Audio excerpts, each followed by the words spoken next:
As I say, good morning again. I say good morning again. There you go. I'm Dr. Don Jeffrey, and I've been a friend of Donnie's for over 40 years. And it will be my honor to go through a time of reflection before I bring to the podium the Honorable Donnie Chesteen. But to my left, I would be remiss if I didn't introduce my beautiful wife of 46 years, Miss Betty Jane Jeffrey.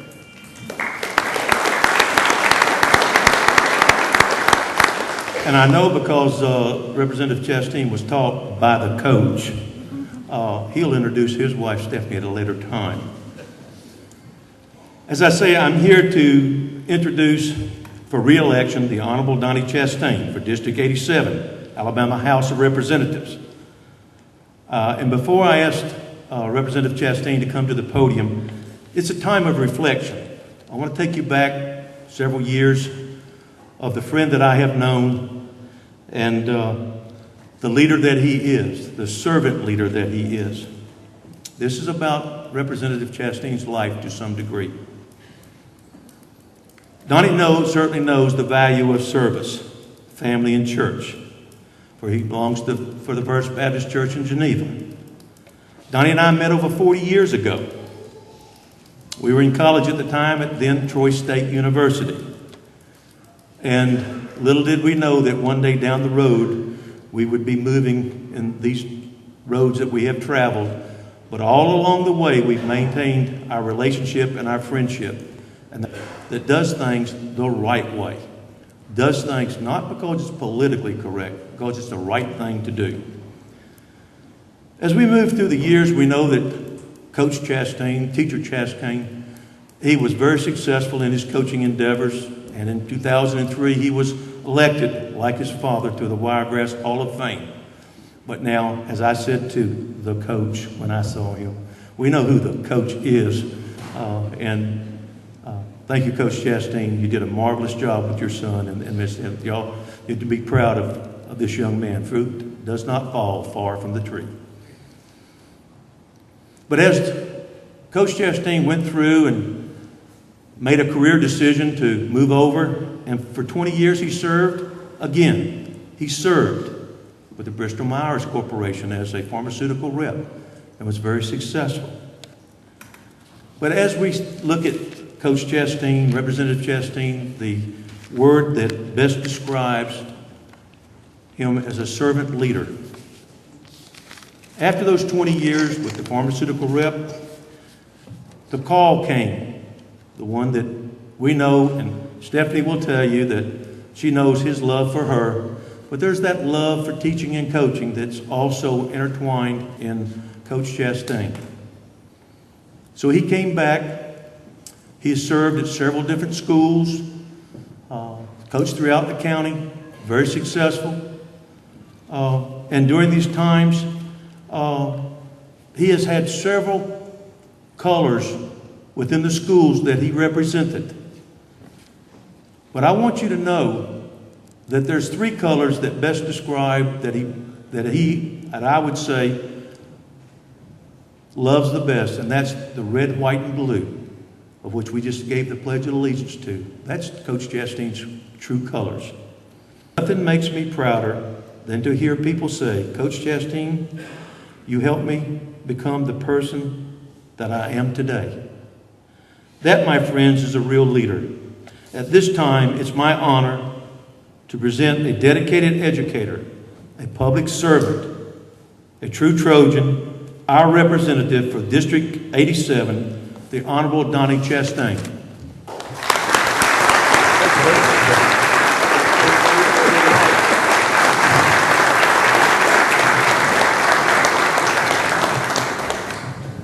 Thank you, Don. I do appreciate those kind comments. I just told him, you said it all. I don't need to say anything else. I'll just sit down and we'll eat. But first, I do, just reflecting back on some of the comments he made, we traveled back over 40 years in our friendship through college, studying and trying to make it through and wondering if we were going to pass the test and get out. So those, and then we've kept in touch all through the years. And, his wife, Betty, she's kind of had to keep a straight ourselves a few times, but it's been a great friendship. A couple others I want to mention right here real quick. Bruce Spivey. What a testimony of servanthood. Over how many years, Bruce? Almost 30 years. Minister of music, senior adults at Hartford Baptist Church. Scott Cox, I know, has had the privilege of working with Bruce. I know my parents have many times talked about, how special Bruce is in his ministry. And, you just don't find people like that anymore. So, Bruce, thank you for what you do. The next young man up here, Mr. Hayden Whittle. Hayden is he's the state secretary of the state FFA. He is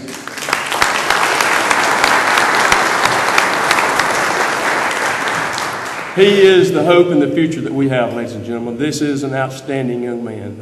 Had a chance to have the privilege of coaching Hayden in football this year. True leader. Kids respected him. He didn't say a whole lot. He just did it by example.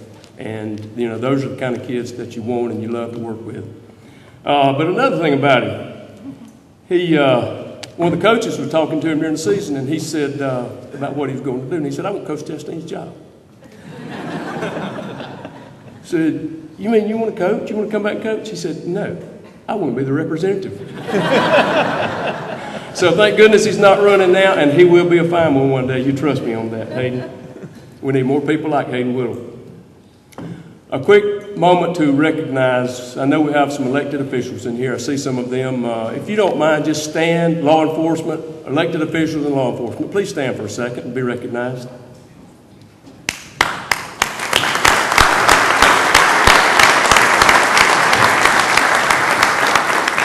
Thank you again for your service to your communities as well. And I want to thank everyone that made an effort to be here today.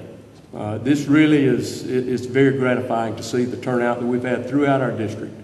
From the eastern side of the district into Dothan to the far west in Lowry, Alabama.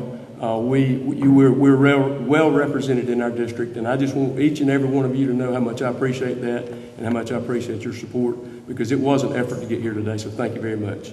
And luckily we did dodge the rain showers today.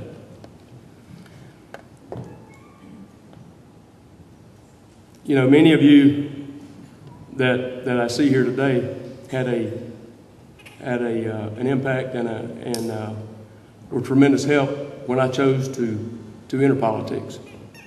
I'd never been in politics a day in my life. Wasn't sure what I was getting into, but as one fellow told me, I said, "I've never run for politics in my life." He said, "Son, you've been running all your life, you just didn't know it." So we took it from there and went to work. And I chose the Johnny Hughes Center today for a couple of reasons. Number one, just for the central location to our district. And for a little civics lesson here, District 87, which is comprised of 47,000 residents in the district, is made up of all of Geneva County and 27,000 people, and 19,000 in Houston County, which the parameters in Houston County are, we're in the new district, and we're taking in Taylor, up to 52 into the Circle in Dothan, all the way down 84 to the Dale County line, Dale County, Coffee County line. So we do really have this district, and I see from all crosses of that district today that you're here, and so thank you for being here. Also, Hartford, Alabama's home. I'm proud to call Hartford, Alabama my hometown. Grew up here, was raised here, moved here when I was 6 years old when Daddy took the coaching job here, and we've been here ever since. And so it's a special place, and I know you can tell just from looking at the downtown the civic pride that the town of Hartford has. The square is absolutely beautiful, and always has been. People care. They've taken pride in that, and it shows. But not only in Hartford, you're seeing that effort throughout the county right now. And before you can get anybody to invest in your community, you have to invest from within. And that's taken place throughout our region. Right after I was elected, I met with the mayor of Dothan, and we were talking, and Matt was in the meeting, and we talked about, this is not going to be a Geneva County, Houston County. Absolutely not. You know, we're not about counties and districts, we're about a region. This is the Wiregrass region, and this is the way we have to approach this area, this time that we live in. What's good for Dothan is good for Geneva County. If there's a business that we were to land in Hartford, Alabama, it's good for Geneva County. It's good for Houston County. As we all say, the more money we make, the more we're able to spend. All of us in Geneva County, we know where a lot of our money goes, don't we? When we go shopping or go to eat. So we all sharing this together. But Hartford is special, and I'm glad to be able to do this right here with my mom and daddy here today. And to recognize my family, which is, you know, we've truly been blessed. Got a wife of 34 years that she's been through several different journeys in our marriage together, from coaching to sales to back to coaching to politics, and she has never known what to expect. But you know what? She's always been there with me. You know, she retired a couple of years ago, and had she not been able to retire, there's no way I could do what I do, because she keeps me straight. I want you to know that from time. I do appreciate it.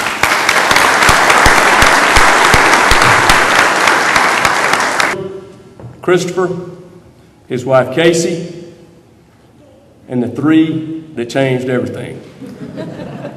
Jackson, Grace, and Madison. Man, oh man, what a joy they have brought to our lives. Christopher and his wife Casey, and my daughter Roxana, who was able to slip off from Children's Hospital last night, get in and come down here to be a part of this. I do thank you for that, Rox. Thank you for being here. It means so much to have my family. My parents, talking about being blessed, I've been a blessed person. They've given me so much to build a life on, to base a life on. And for that, you know, I'm grateful. They didn't do it by talking, they did it just by the way they lived. And for my in-laws, my other set of parents, John and Florida Ward, they've been right there with us the whole way. Got to make a special little recognition here, because for those of you that were with us when I was sworn in and I was doing all my acknowledgments and recognizing everybody, I forgot my mother-in-law and my sister. Two that you don't want to forget.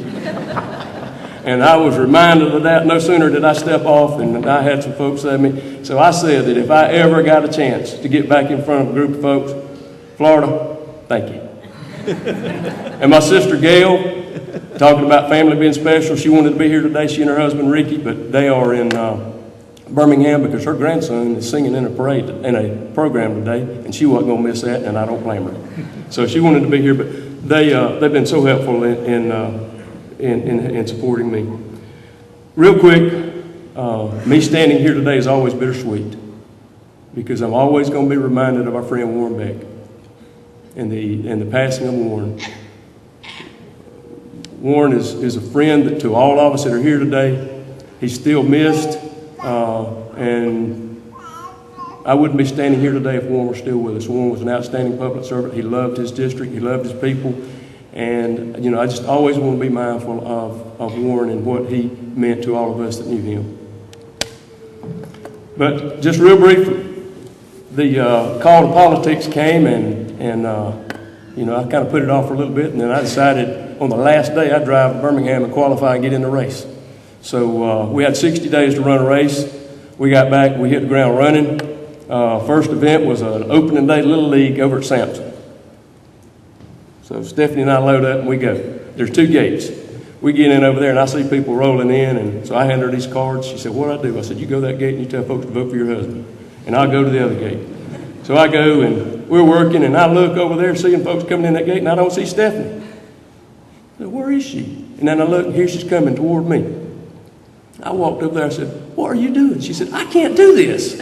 I said, "Yes, you can. Get back to that gate and go to work." And she has ever since. And she's done a great job, like I said. I said, "Just tell them to vote for your husband." So she did. But, you know, thinking about what to say today, I was looking back over some notes from when I ran the first time. And there were 3 points that were in that message, and it was basically the same thing that I wanted to say today. It's jobs, it's education, and the third thing is integrity. And if you'll give me just a second, I'll start with the third thing, and I'll get to the other two in just a second.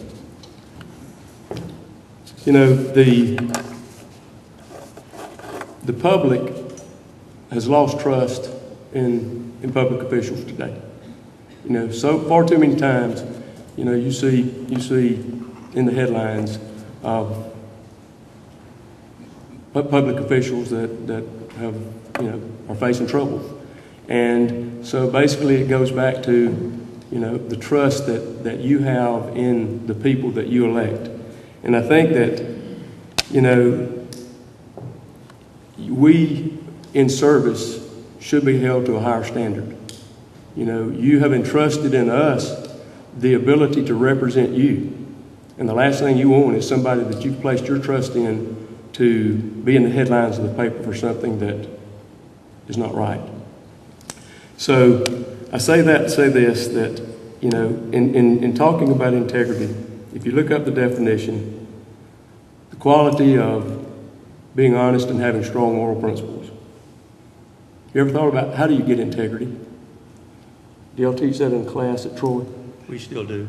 You teach it at a class in school. You can learn it in school. I was thinking about how did it happen in my life? And the two influences that I have are obviously my parents. And I say that to say that they didn't have to sit down and say, son, this is the way you're supposed to do it. This is what it means. Like I said before, they lived it. They showed it by the way they treated people. And that left an impression on me just in how they lived their life that it's the right way to do it. The second thing is the faith. You think about the faith, and when it comes to faith, each of us have our own journey. But this is what I know about faith. It's just as natural as the air we breathe. There's nothing that you can imagine that God can't trump. We choose to realize there's nothing, but once we choose to realize that there's something greater than us, then we have to recognize that, and then we have to acknowledge it. And once we acknowledge it, then we have to act upon it. And you have to, at some point in time, surrender yourself. And there's nothing worthwhile in your life that will not make you require some point of surrender in your life.